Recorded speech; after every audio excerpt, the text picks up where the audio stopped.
Name is Franz Hartmann.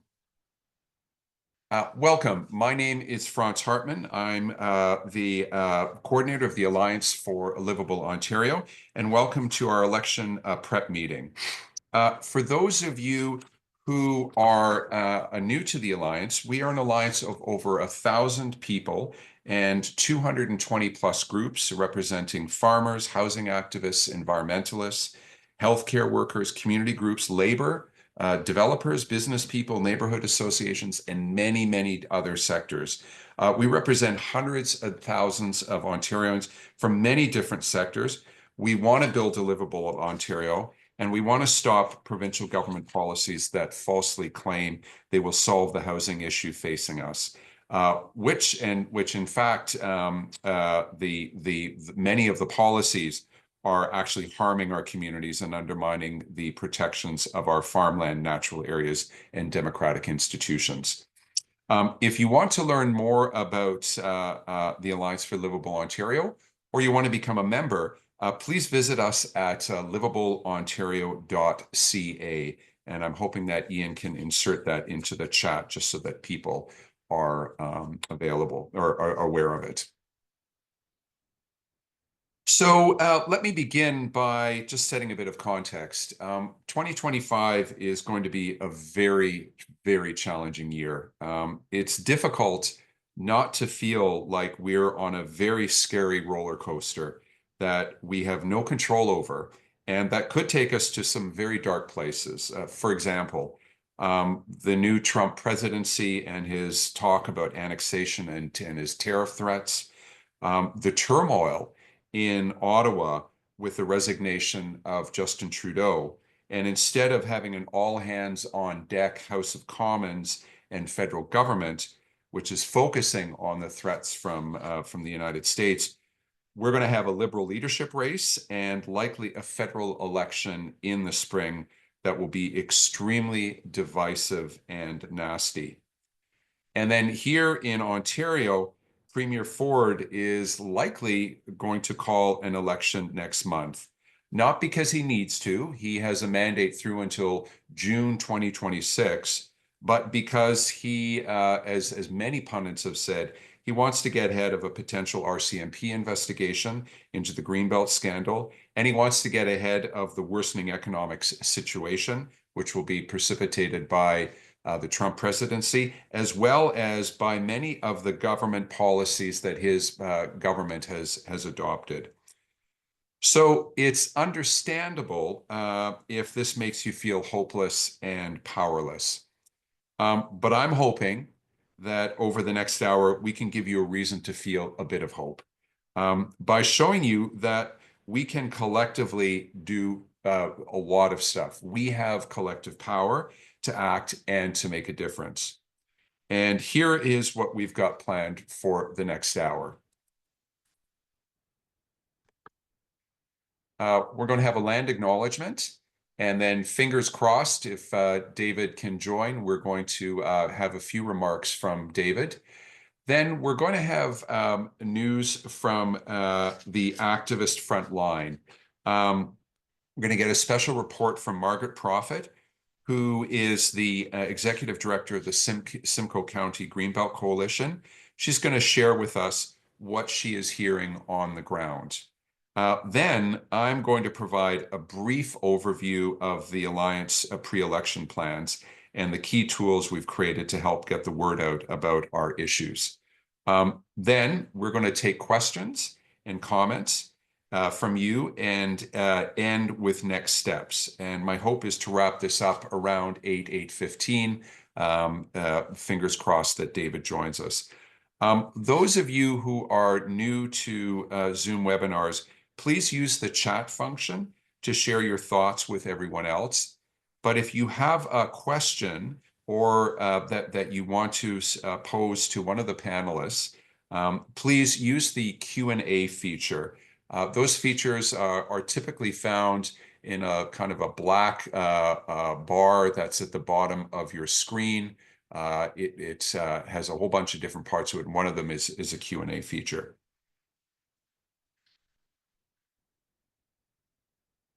So let me then start with the land acknowledgement. The Alliance for Livable Ontario recognizes that its work and the work of its members take place on traditional Indigenous territories across the province. We acknowledge that there are 46 treaties and other agreements that cover the territory now called Ontario. We are thankful to be able to work and live in these territories. We are thankful to the First Nations, Métis, and Inuit people who have cared for these territories since time immemorial and who continue to contribute to the strength of Ontario and to all communities across the province. The Alliance for Livable Ontario is honored to collaborate with Indigenous colleagues, rights holders, and communities. Acknowledging traditional Indigenous territories is just one way to recognize contemporary and historical Indigenous presence and land rights. It is a small step towards dismantling the continued impacts of colonialism and undoing Indigenous erasure in our everyday lives.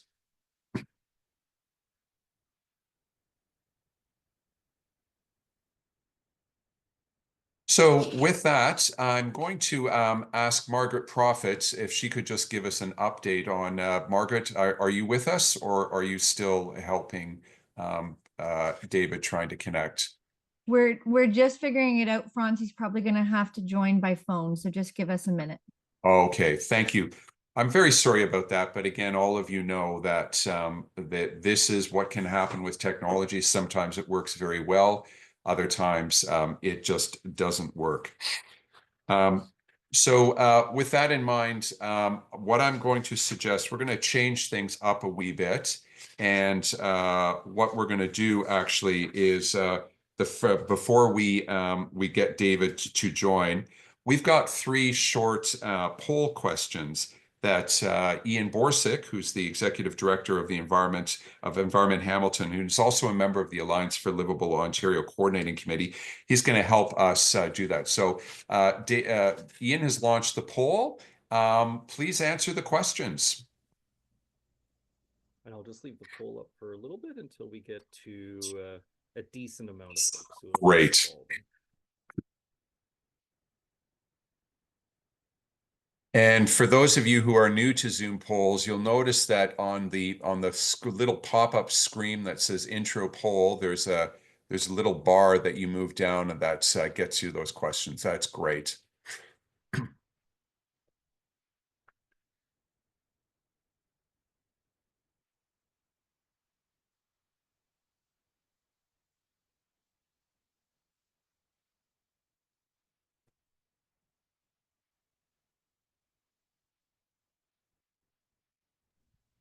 All right, I'm seeing some folks maybe not entirely sure about how to answer the age question, but I think we'll end it there.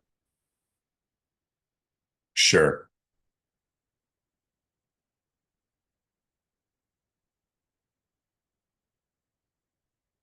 Oh, there are questions here that I don't know. Yeah, okay. Yep, there we go. Okay, well, first of all, it's clear that we've got a lot of new people here, so welcome to the Alliance for Livable Ontario website. And if you like what we're doing, I urge you to consider becoming a member. All you need to do is go to our website and look for the Join Us uh, uh, uh, icon and just fill in your email details, and that makes you a member, and then you'll be getting regular email blasts from us. The second question, this is really to get a sense of how many people do we collectively know, and I'm just trying to do some very quick math here, and it's clear that collectively we know tens of thousands of people. And I want to keep that in mind. I want you to keep that in mind as we continue this webinar because it's clear that collectively we know a lot of people. So we'll stop sharing that. And oh, I guess we've shared results there. Ian, can you just confirm, have the results been shared with people? Yep. Okay, great. Okay, so let's exit that. And I'm hoping still that, of course, that David is going to join us. But in the meantime, I'm going to introduce Margaret Prophet, who is going to tell us a bit about what's happening on the ground. Margaret helped found the Simcoe County Greenbelt Coalition in 2015. She's been its executive director since then. And Margaret is incredibly well connected to her community. And I will say, because I've known Margaret for well over 10 years, she has an incredible ability to succinctly and accurately describe the mood of the public.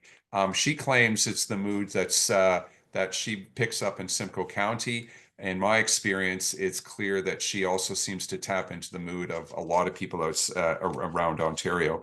So I've asked Margaret to share with us what she is hearing from activists on the front line.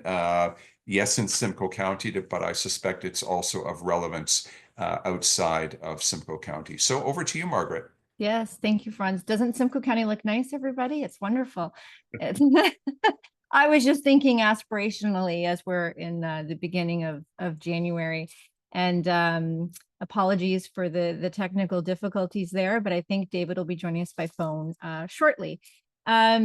So as Franz said, I don't think Simcoe County is necessarily representative of everywhere. However, I think there's some important things that are happening here that might resonate in your community, or you might find resonates with you, because we're all in this kind of battle together from different perspectives, possibly, but all working in the same field.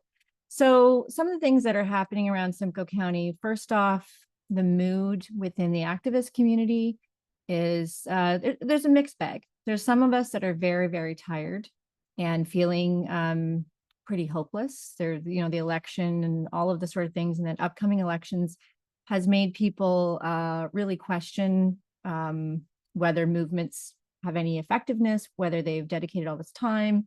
And I think how we respond to that here is that that's a pretty typical response when you're working really hard and things aren't going your way. It always feels like it's really difficult. And someone said to me, which I really think is true, it's always too early to analyze and it's always too early to quit.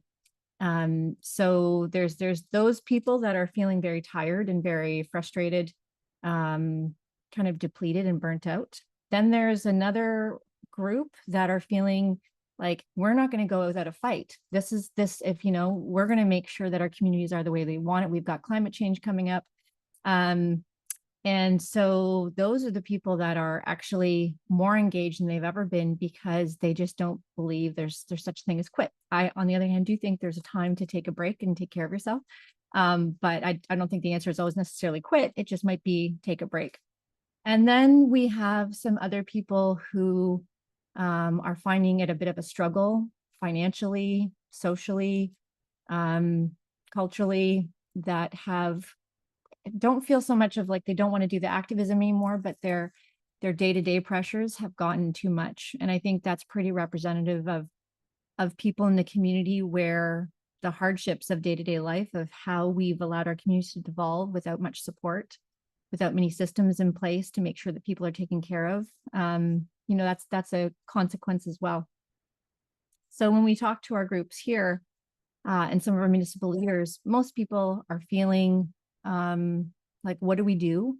And what's the right answer? Everybody wants a right answer. And I think what we have to appreciate is this is complicated. We live in complicated times. We've got lots of different factors of things happening, whether it be climate change or poverty or housing crises. There's a whole interconnection of issues that are happening at once. So the idea that we're going to have one right answer is probably an expectation that's too high. But I think having some sort of solution, having some vision of where we want to go is the right way to go. The other thing I would say is that some of the people who are looking at our movement as far as environmentalism, justice, equity, healthy communities, they look at those things as almost conspiracy theorists. You got the climate deniers, you've got the ones that are like, let me get mine, I don't need to take care of other people. they're always looking for opportunities. And in fact, what we've been struggling with in Simcoe County recently are some groups that are pretty alt-right that peddle a lot in conspiracy theories, but specifically around climate and globalist agendas, and are trying really hard to make sure that local communities back out of climate plans, that they don't worry so much about environmental protection, because they're being opportunistic about the hardships. So they're saying, well, if we're really struggling to provide homes, and if we're really struggling to pay the bills, then what we should do is not be putting any money out that's extra in these kind of frivolous ideal programs. So in our region, we've been working really hard at educating municipalities and some of our member groups to talk about how these sort of things to stand, because they're pretending that they're environmentalists first and local solutions, but the reality is what they want is to remove all kind of oversight. They don't believe in livable communities because they think that there's too many restrictions on the individual. They don't believe in climate change because it's just about how many forests we have. It has nothing to do with the with the advanced kind of climate or weather patterns. Like it's a really silly thing. So I think what we try to say to our groups is that we can take a break, but just know that there are people out there that are using this as an opportunity to get what they want, which is deregulation, more inequity because they want to benefit from it. They want to capitalize on people suffering, and they want to have more control in how governments make decisions. And some of those people are well funded by self-interested land speculators, developers, that sort of thing. So I guess my point was to let you know what's happening in Simcoe County and how we're all managing. And I think at the end of the day, we all need to take a bit of heart and be kind to each other, recognize who we're actually trying to work against, and try to be kinder with each other. I find that in Simcoe County in particular, because that's the place that I know, sometimes we get overly critical with other people in the movement, that it's not perfect enough, that they should be thinking about the perfect way to do things. And, there's a Puritan kind of element to it. And I think we really have to save our powder for the people that are actively opposed, the ones that want to raise and pave our communities, the ones that don't really care about the housing equity, the ones that aren't thinking about climate adaptation and mitigation. So I know that ALO has been working really hard at trying to get people to understand how housing is an intersectional issue. It really is. And I think those are the types of solutions, and those are the types of movements we need to get behind, because it's something that most people can agree with. Housing should be a right for people, and recognizing that it's connected to poverty, to environmental justice, is important as well. So I would suggest for anybody who has a bit of the blues to take a break, take care of yourself. And those of you that are really motivated to move, I would suggest helping out with ALO or groups in your area, because as Ron said earlier, we have a lot of work to do to keep fighting for this. And, it may not look like a direct line between where we are and where we want to get exactly when we want to get there, but we have a right to carry on the ideas to future generations that will continue them on in a different time. So I don't know, is that all you wanted me to say? That's great. Thank you very much, Margaret. No worries. It's clear that David has not joined us yet. I think we're just going to proceed, and fingers crossed that he will be able to join us after a bit later.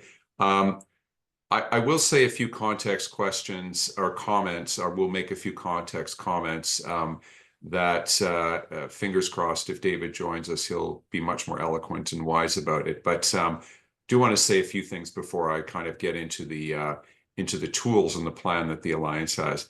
And the first point is we're on the right side of history. Right now, it feels like there are a lot of very powerful forces working against us. And for many people, that can lead to a crisis of maybe I'm wrong. Maybe they know something I don't know. And I am absolutely convinced that we're on the right side. Our opposition to very, very destructive from an environment, suburban sprawl. It's bad for the environment. It's bad for farmland protection. It's bad for social equity. It's bad for the climate. It exacerbates the climate crisis. Um, Being opposed to that is the right thing because that's what we need to do. And promoting an agenda that says we can rebuild our cities, we can deal with the housing crisis in a way that also protects farmland and natural areas that's the way to go. So we should never forget that we're on the right side of history. And while it may not look like that matters right now, I think it does. And that's what keeps me going. Number two, what keeps me going is the fact that people have a lot of power. We haven't been we live in a time where people don't really deploy their power very much, but collectively we do have a lot of power. That's one of the reasons I would pose that question about how many people do you know. Collectively, we know a lot of people. And when we work together collectively and when we access that power and when we talk to people, we can actually bring about fundamental change. And just the most recent example of that is the reversal that the premier had to make on the Greenbelt land grab. That happened because tens of thousands of people across Ontario worked hard with a common set of messages and ideas and a lot of commitment, and we stopped that from happening. So people power does matter, and we have access to that. We just need to know how to use it properly and how to gain access to it. And so with that in mind, I want to transition to a PowerPoint or a presentation that I have. So I'm just going to share my screen now and hope that this all works. And here we go. And Margaret, I'm assuming people can see that? Can you see that? Great. Okay, so let's look at that. So we're here today because we know that an election is probably coming.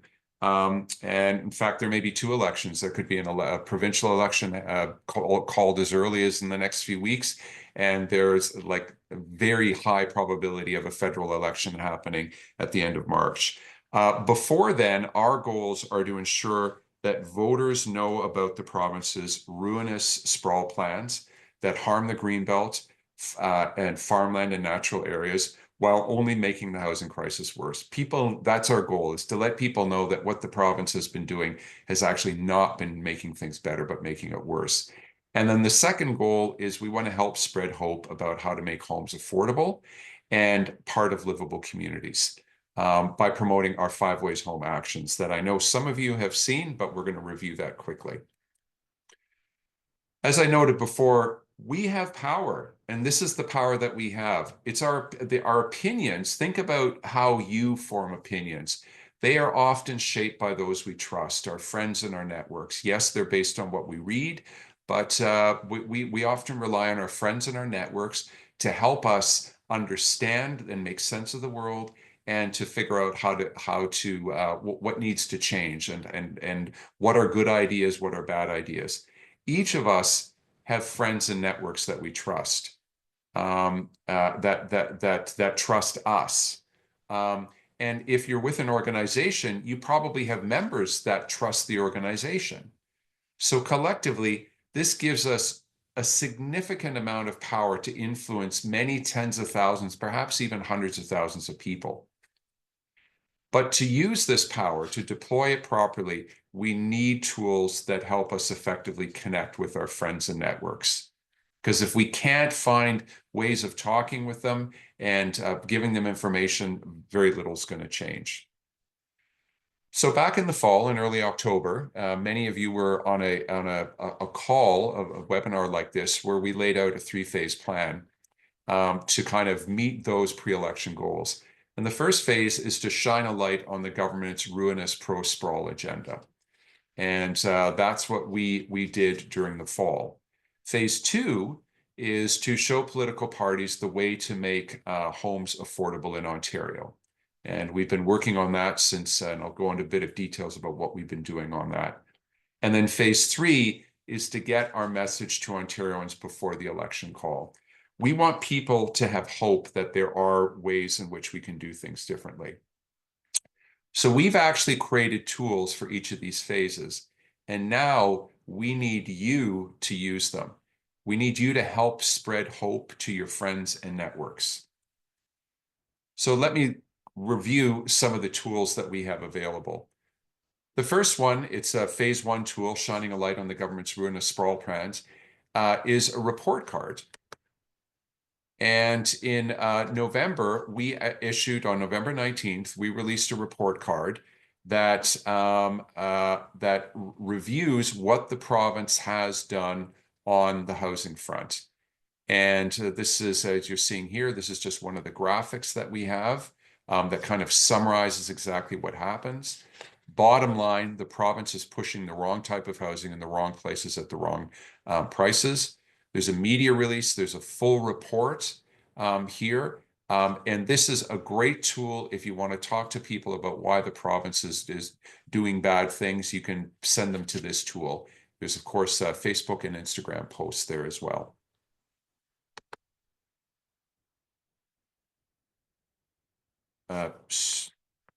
Another tool is we've got a lot of media stories. Out of this report card release, we actually got quite a bit of media pickup. David Crombie was on CBC morning shows across Ontario. In fact, I think he was on 7 of them. Many of you probably, if you listen to CBC, heard him. We got picked up by City TV News. TVO mentioned us. And there was a great op-ed that appeared in the Toronto Star about a week after we released the report card. And it was written by David Crombie and Ann Golden and echoes many of the things that were in the report card. Then we've got phase 2 tools to show political parties the way to make homes affordable in Ontario. Before the holidays on December 12th, we sent Ontario's political party leaders a report called Taking Action Together, 5 Ways Political Parties Can Make Homes Affordable in Ontario. The report was signed by over 200 prominent Ontario and civil society groups and Ontarians. And I'm just going to spend a moment. All of this, of course, is online. I'll show you how to get access to it shortly.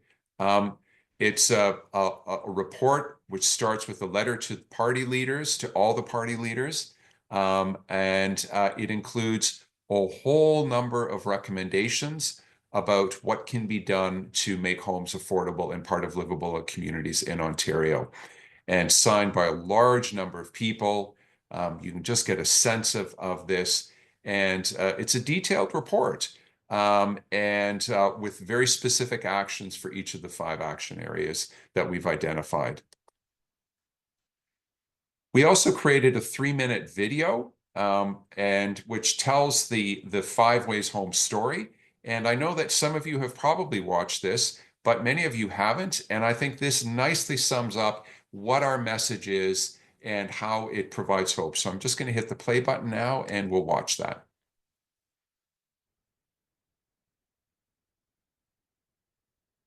Do you know what's really fun? Oops. Making a website on Sorry it. about that. Hey, we're How Ridiculous, 3 childhood friends. You probably know someone who can't find a home they can afford. It wasn't always like this. And while we can argue and debate about what happened and didn't happen, talking won't make affordable homes happen. So a bunch of us got together and found 5 ways that will. Number 1, gutting farmland and nature to build McMansions in places where you need 2 cars and have to install expensive infrastructure is not the answer. We need to build in the right places, affordable, livable neighborhoods where people already live and want to live. And we already have enough ready-to-build room inside our towns and cities to do it. Number 2, While everyone needs something different and affordable, too many of these are being built.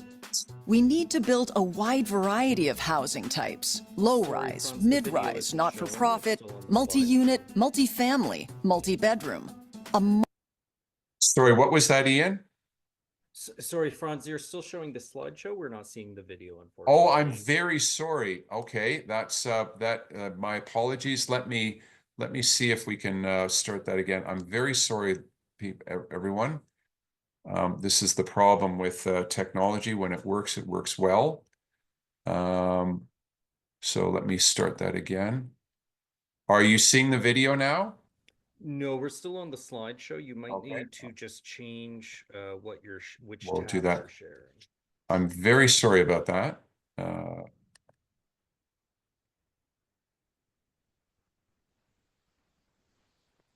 Just make home. We'll do that one there. There we go. Can you see that now? Yep, that will work. You probably know someone who can't find a home they can afford. It wasn't always like this. And while we can argue and debate about what happened and didn't happen, talking won't make affordable homes happen. So a bunch of us got together and found 5 ways that will.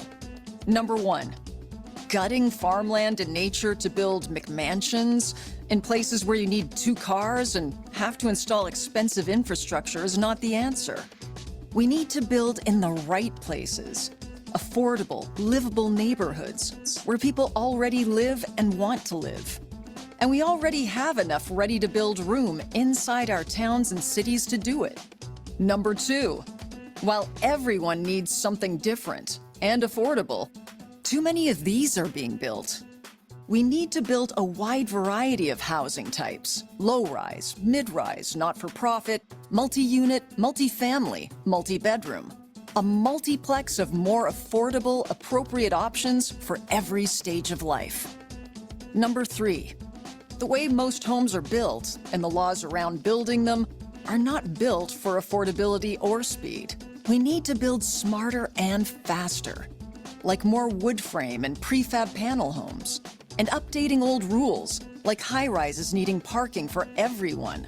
We can cut costs and time with faster and smarter rules, approvals, and building methods. Number 4, for decades, our governments built and operated affordable, non-market housing.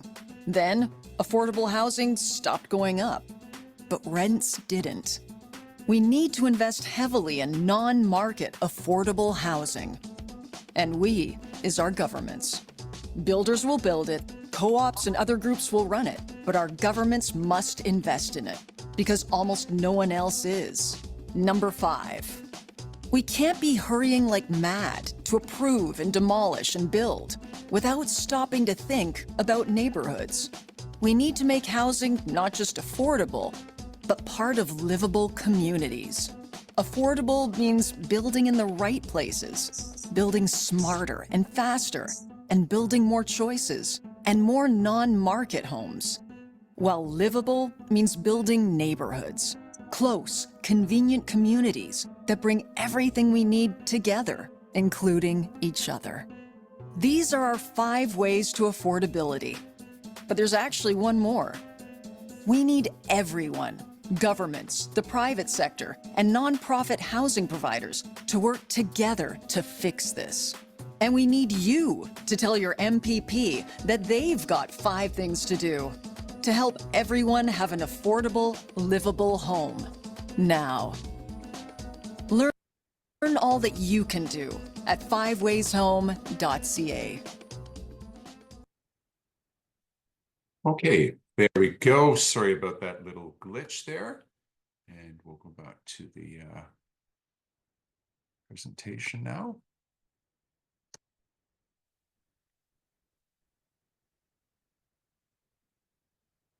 So just this morning, we released a phase 3 tool, which is to get our message out to Ontarians before the election call. It's a letter writing campaign to political leaders. And again, you'll have access to all of these links. I'll tell you how shortly. You can go to this website and or go to this link and send a letter to the the four political party leaders, asking them to endorse the report's recommendations. So that is available for you, and we want as many people as possible to hear about this and to fill this out and send letters to the Premier, to Bonnie Crombie, to Merritt Stiles, and of course to Mike Schreiner. And then, of course, we have the Five Ways Home website, which you saw a bit of peek on.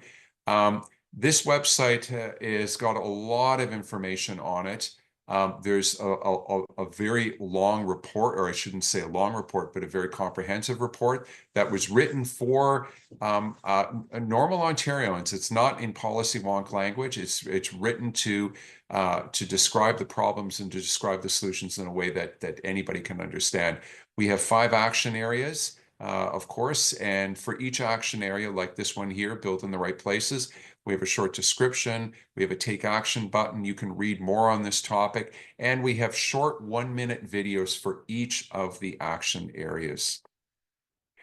And then, of course, we've got ways of getting the word out. We have an Instagram account that is out there. We have a Facebook account.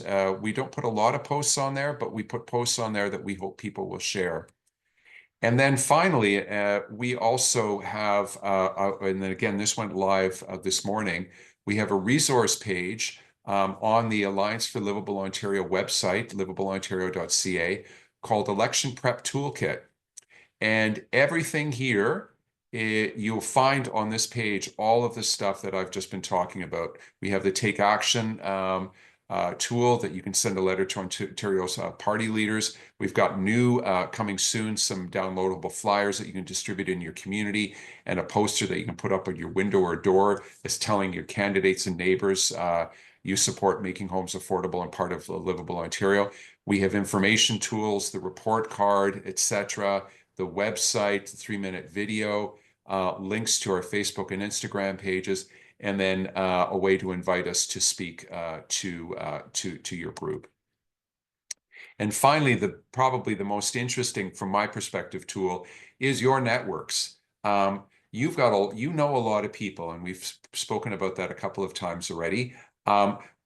We would love to come and speak to your networks. I have been speaking to groups both in person and virtually since mid-July. I've probably reached at least 1,400 or 1,500 people in about 30 or 40 different meetings. I love when I can do it in person, but I'm quite happy to do it virtually. We would love to come and talk to your groups, and we can give talks that are anywhere from 5 minutes to an hour. Finally, what can you do? So 4 things. First of all, use our tools to talk to your friends, networks, and organizational members about making homes affordable and part of livable communities.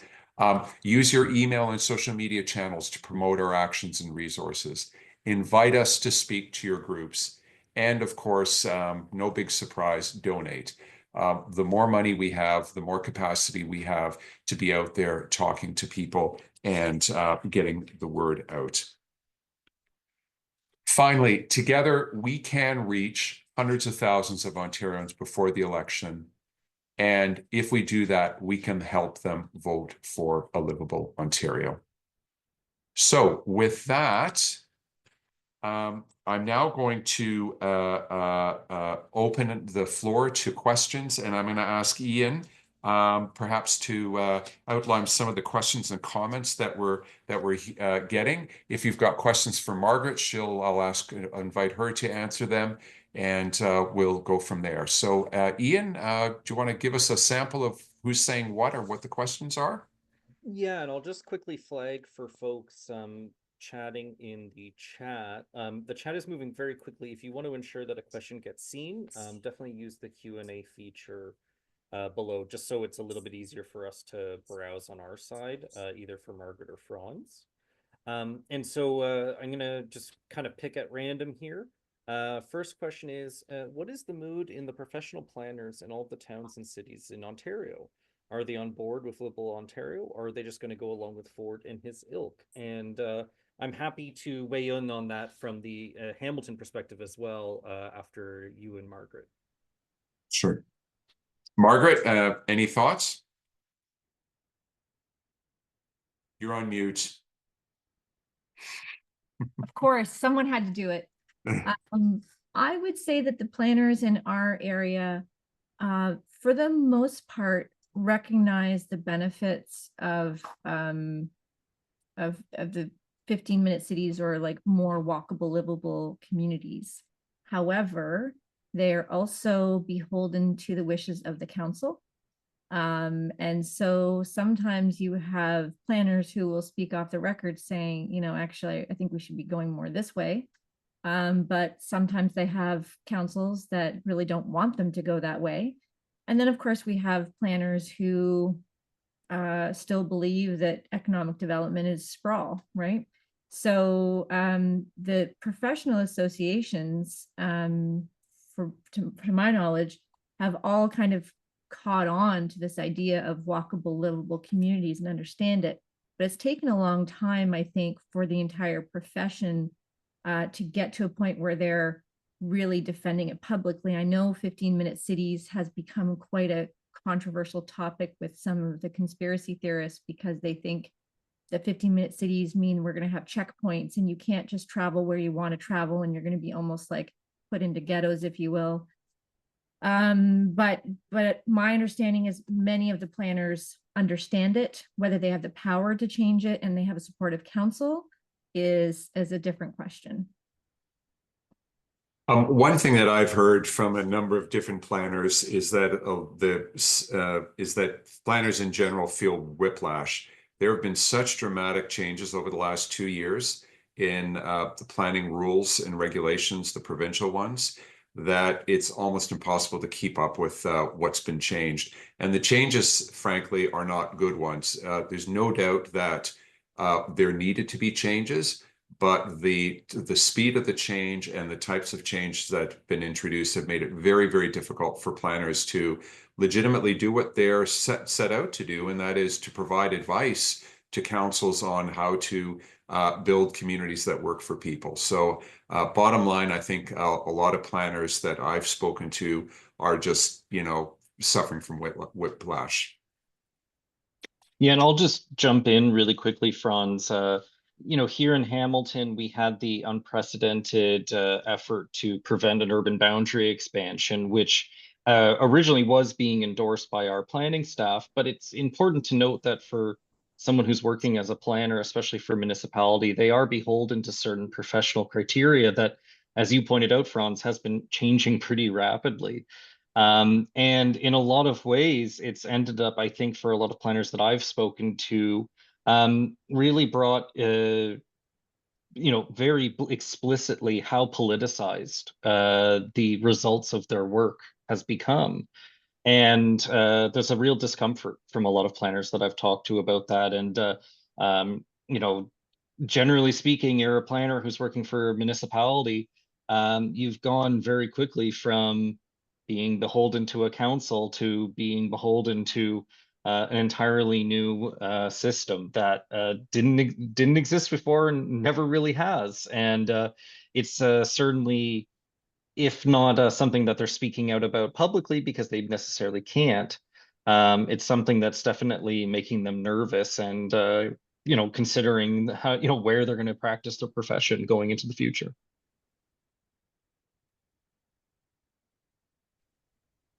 And then going through more of the questions that we have, one of the quick questions that we have is, how do you respond to conspiracy theorists about the 15-minute city idea? There was some discussion about that in the chat, and you referenced it, Margaret. So maybe that's a good question for you. Sure. And Franz, and you might have some ideas. I think what's important is to allocate your energy wisely. So I think with the whole group that I was talking about, we definitely put a lot of work in to make sure that we refuted their claims. It was researched, whatever else. I've shared the link in the chat if people want to see the work that we've pulled together. The reason we did that wasn't to get into an air war with this group, but that resource could be used with counselors, with member groups, with individuals who maybe don't have the time or resources to understand the issues or what they're trying to say. and debunk it. So we have no intention of trying to actually address the conspiracy theorists, like, head on, because you have to kind of go with that actively opposed. And the people that are actively opposed to you, you probably won't have much of a chance of changing their mind. That it's just too dramatic from where you stand.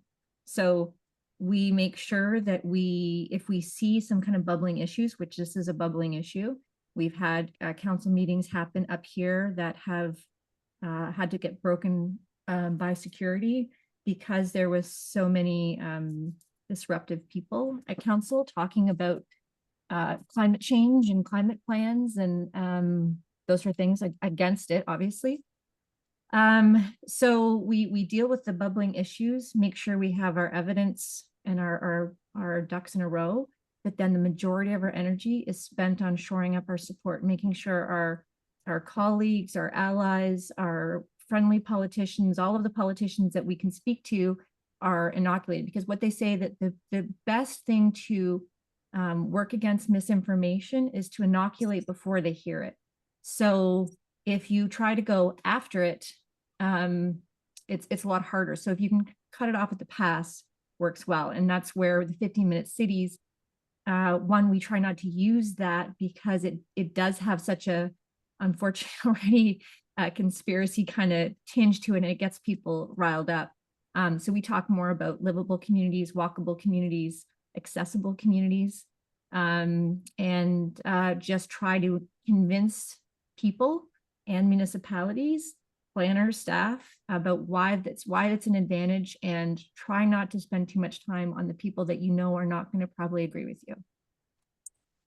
And just to follow up on that, a lot of people who are listening to the 15 minutes conspiracy theorists, they have legitimate concerns. They're worried about the future. They're worried about a whole bunch of things. And these conspiracy theories, scratch that itch, as it were. And the best tool we have is our relationships with people, and the fact that they trust us. And if we say to them, hey, listen, no, we're not talking about 15-minute cities. We're talking about building livable communities and creating homes that are affordable, and then referring them to resources that scratch that itch, but in a positive way, they're much more likely to listen to people they trust and know. So bottom line, how do you deal with 15-minute city conspiracy things? Number one, don't use the name, as Margaret said, and somebody else in the chat said. Number two, treat with compassion people who who talk about these things, and provide them a viable alternative. And that addresses their concerns. And I think that's what the Five Ways Home stuff does. It's written in a way that I hope, at least, and I've heard from many, many people, it's a viable alternative. With that, Ian, do you want to go on to a next question? Yeah, we have maybe a bit of a two-parter. Can we get some good information to share with municipal councillors as well as residents to explore myths such as the common trope that I hear a lot, development pays for itself? And then this person was saying that their council insists that they have to go along with what developers want. I think in this context, it's sprawl. Because they risk losing an appeal at the OLT, and that'll end up costing the city more. Franz, maybe if you want to maybe take a stab at that first one, because I know we certainly have a lot of resources, and then maybe we can talk about the second one. Sure. I used to work for a city councilor many, many years ago, and as a previous job, worked for an environmental group that focused on trying to get city council to change things. And city councilors listen to their constituents. They have to. Not always, not necessarily as quickly as powerful economic interests, but they do listen to their constituents, because they require their constituents to vote for them. All of you have an opportunity to connect with your councillors and to provide them with alternative ideas. The Five Ways Home document, that's the report that we released in July, has a whole bunch of recommendations for municipalities about what can be done. So there's a treasure trove of information there. And the best thing you can do, and this is a lesson that I know Margaret has practiced over and over again, is ensure you develop good, healthy relationships with your local counselors. Feed them information. We have had many webinars through the Alliance for Livable Ontario where we have municipal counselors on board, and they go, wow, what we learn now is so important. I wish somebody would have told us about these resources earlier. You have those relationships, or you can make those relationships with your counselors. Make sure they get fed useful information. And we have a lot of that information on the Livable Ontario website. And if you're looking for something that you can't find, reach out to us and we'll do our best to get it for you. Do you want me to do the part 2, Ian? Yeah, if you'd like to weigh in, Margaret. So I think what's important, I agree with everything that Franz said. And I also think it's really important that we acknowledge what the changes to provincial policy, what kind of position that has put municipalities. Where I'm from in Simcoe County, we're more rural, suburban. And so staff are not that plentiful. The money isn't that plentiful. And so it has made the municipalities will really only go as far as what provincial policy states. And then if they want to go above and beyond that or interpret it in a different way, then absolutely it's going to go to the OLT. The OLT has now been, that policy has been changed, which makes it more punishing for people to be involved, and it gives developers more of an upper hand. And I think people need to know that an OLT hearing can be anywhere from $50,000 to $100,000 a day. It can be very expensive for municipalities to join in. So if your municipality is not really, doesn't have a lot of finances to put towards it, then that threat is a real existential threat for them. And that's why I think with what ALO has been doing, what we've been trying to do in our own backyard is recognize that provincial policy sets the tone for municipal policy. And we can't always just expect municipalities to pick up the slack from the province, because they are the ones that are going to set the tone about what's protected and what gets built where and what kind, like, for example, developers can now reassess provincially significant wetlands and decide that they're not provincially significant. And the municipality really has no say over that. So then you say to your municipality, we need you to protect this wetland. There's no tools left for them other than the OLT, and it's really expensive. So I want to just make sure that people hedge their bets when they understand, when they're pressuring the municipality. A lot of times the lack of provincial policy has put them in a real corner. But doesn't mean you shouldn't be trying to work with your municipality, but just realize that some of those things that they're saying aren't always excuses. Sometimes they're very real. It's an excellent point, Margaret. And I know we're getting close to 8, but I'm trying to get through some of the questions. So I'm going to try to grab ones that kind of get to general themes I've seen. And sure. So this is a.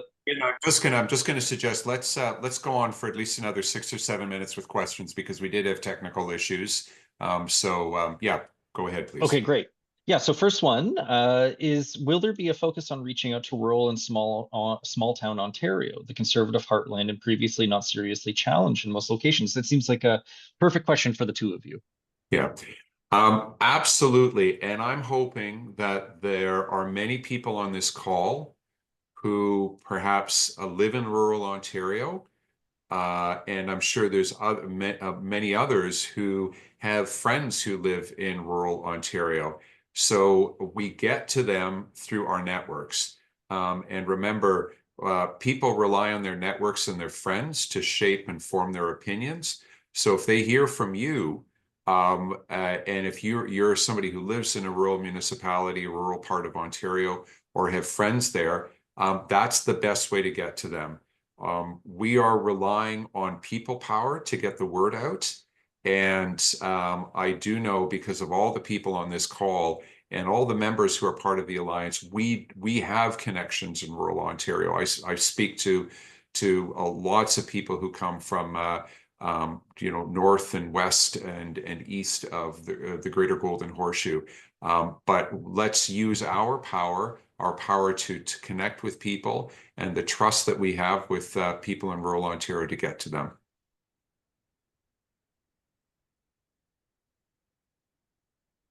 I have no notes.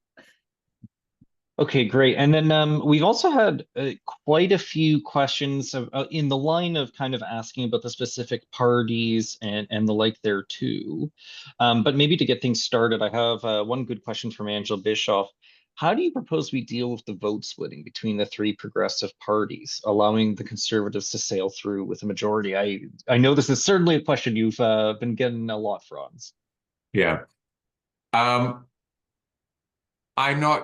It's not something that the Alliance for Livable Ontario can do.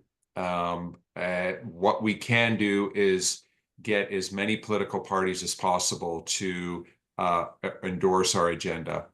And I think that's we have power to do that. We have tools, as I've outlined. We have a lot of people who have connections out there who can do that. I know that there are other initiatives in Ontario that are working on dealing with these issues and trying to overcome the vote splitting challenges that are out there. I urge those of you who think that this is an important priority to look for those groups and follow their advice. However, the vote splitting is but the most important goal is we want to get as many Ontarians as possible demanding recommendations that we know will create more affordable homes as part of livable communities. We want to make sure that that becomes a nonpartisan, common sense understanding. And the more people we talk to about these issues, the more likely that this becomes an issue that people consider when they're voting. I'll just add in there a little bit. I know of initiatives in our area that are trying to horse trade, if you will. All of the local riding associations have come together saying, we won't field a candidate here. This is what the polls are looking like. And you promise to do that. The caveat with that is that the main party will still have to agree to that, which seems to be the problem. Most of the main parties, all of them, believe that they have a chance to win. And therefore are not interested in not running candidates and all of the things. So the only hope that I've seen is that sometimes the local riding associations have been working together, but it's still a bit of a stretch. I think what we should be focusing on instead of the vote splitting is thinking about the number of people that are not voting, because focusing on the number of people that are splitting the vote, if you started to get more people to vote that didn't vote last time or that haven't voted ever, that is going to be a larger chunk of the pie than worrying about trying to turn Greens to NDP or NDP to Liberal or whatever it happens to be. So that would be my suggestion, is stop worrying about the vote splitting and start worrying about getting people out to vote. Excellent points, both of you. Changing gears slightly, and I know that this is I think a good question for us at this time, because we often get questions like this. Regarding building the right homes in the right place, there's a valid concern that there is uncontrolled building for profit if the zoning rules are changed, leading to a less livable community. What would we say or do about that?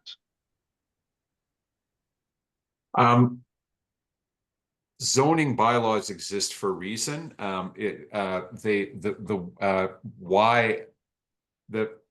of the zoning bylaws that have existed for the last 40 or 50 years have excluded particular types of demographics of people living in single family residential neighborhoods. And so, I don't want to for a moment pretend that the bylaws that have existed in the past have been perfect and that we need to go back to them. What I can say, though, that is eliminating all zoning bylaws, eliminating rules and regulations, is great for people who have a lot of power already, and for people who have a lot of money, and it's terrible for the rest of us. So we need government. We need government rules, kind of creating a level playing field, and that's what zoning bylaws in principle should be doing. We just need to make better ones. The old throw the baby out with the bathwater. We can't just create a free for all. That's not going to solve. That will solve one issue and create a whole much bigger one. So the challenge is coming up with the right set of rules and regulations, and that's what democracy is all about. That is the messy part of democracy, where you have to have debates and you have to make sure that all of the various stakeholders have an equal opportunity to input into the process of making bylaws, and that the bylaws are then enforced equitably. That's what has to happen. And if we do that, we can build in the right places. We can build the right type of housing. We can build non-market housing. Yeah, and I think I would just weigh in, Franz, and just say, as a speaking from someone in a municipality that has done a lot of building out and not necessarily any of what we commonly refer to as the missing middle. There is also that issue of ensuring that what is being built is meeting the need that we have. And I think we're starting to see, especially here in Hamilton, but all across Ontario, starting to talk about, well, if you're going to be building a mid-rise development, it shouldn't just all be one-bedroom apartments. Multiple families can live in those buildings, and not only do they want to, and be close to amenities and the like there too. So it's also that form that the development taken, who's actually going to be appealing, who's actually going to be living there, is also an important question that we're starting to have actual conversations about in a lot of communities. Moving on, maybe just one more question. Exactly. There's been a number of questions with regards to, and I'm seeing connections being made in the chat, so I'm not going to go there. But there has been some further questions about, the federal election, and maybe Franz, you just wanted to weigh in to close Sure. us out on, what the Alliance for a Livable Ontario has maybe done with regards to federal organizing, because we are, the Alliance for a Livable Ontario, but it is relevant, so it might be worth weighing in on before we close out. Sure. Very quickly, we were formed to focus on Ontario politics and what's happening in Ontario. So at this point, there has not been any discussion about getting involved in a federal campaign. The good news is many of the resources, including the Five Ways Home website, are applicable to the federal government. In fact, the reports that we released in July, that's on the Five Ways Home website, has recommendations for the federal government as well as for the provincial and municipal governments. So we're going to have a federal election likely end of March. There's nothing stopping you from using our resources when candidates come knocking on the door saying, vote for me. You can say, are you going to is your party going to endorse the recommendations that are in the Five Ways Home report? We just haven't gotten to a point yet to kind of figure out how we can kind of come up with federal specific tools, but in the meantime, use the ones that are out there. Bottom line is we're talking to the same people, to the same voters, and the goal is to give them hope, to say the way things have been happening, at least in Ontario, has not been good. Here's a way forward. And regardless of whether you're talking to a municipal, provincial, or a federal candidate or politicians, let them know this is what you want to see them do. On that note, we're just coming up to 8 minutes after 8. We've got a few more minutes if you could bear with us just to close things out. The first thing is I want to say thank you very much to all of you for your questions, and to Margaret and Ian for facilitating and answering them. Before we wrap up, we do have one more poll. And Ian, maybe you could make that poll go live now. It's got 3 questions in it, and it should take us all of a minute to go through that. It's live now, and I'll close it out when we get close to most of everyone answering it.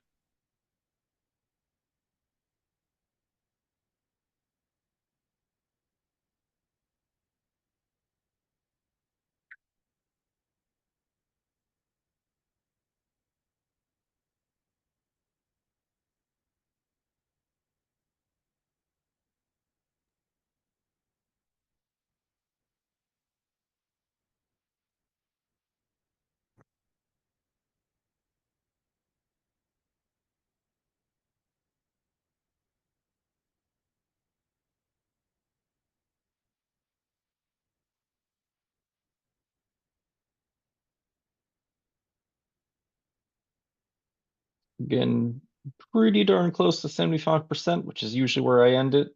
I'll do so there. Apologies to everyone who's maybe a little slower filling these things out. Okay. Maybe you could do it while I'm just finishing up this sentence. But there we go. Okay. And thank you for that. So we've got 75% of respondents are likely or very likely to use the resources. That's great. And again, how many people can you and your organization reach? We've got a significant number. So that is great. And do you want the ALO to contact to discuss giving a presentation? For the 16 of you who said yes, please reach out to me, and I'll let me know how we can connect. With that, then, thank you very much. We're almost done, but before we sign off, I want to urge all of you to consider making a donation to help us. You can make a tax-deductible donation, charitable donation via our charitable partner, the Small Change Fund. Ian hopefully has just put the link in the chat function. When you sign off, consider just or open that link now, and when you sign off, just go there, make a donation. Every dollar will help us reach more people with our message of hope and increase the likelihood that Ontarians will go to the polls thinking about which party will make homes more affordable and part of livable communities. Finally, I want to thank Margaret for her insights and words of wisdoms. I can report to everyone that David was trying to get on, but we hit some insurmountable technical blocks. I'm going to hope to get David to record his remarks, and we'll post those, fingers crossed. Thank you to Ian Borsick for helping on all of the back-end technical stuff. And thank you to all of you for joining us this evening. A recording of this webinar will be made available in the coming days. And if you want us to speak to your group, or if you have any other comments, just reach us at info@livableontario.ca. It's been a pleasure being with you this evening and working together to make a livable Ontario. Good night, everyone. Thanks again.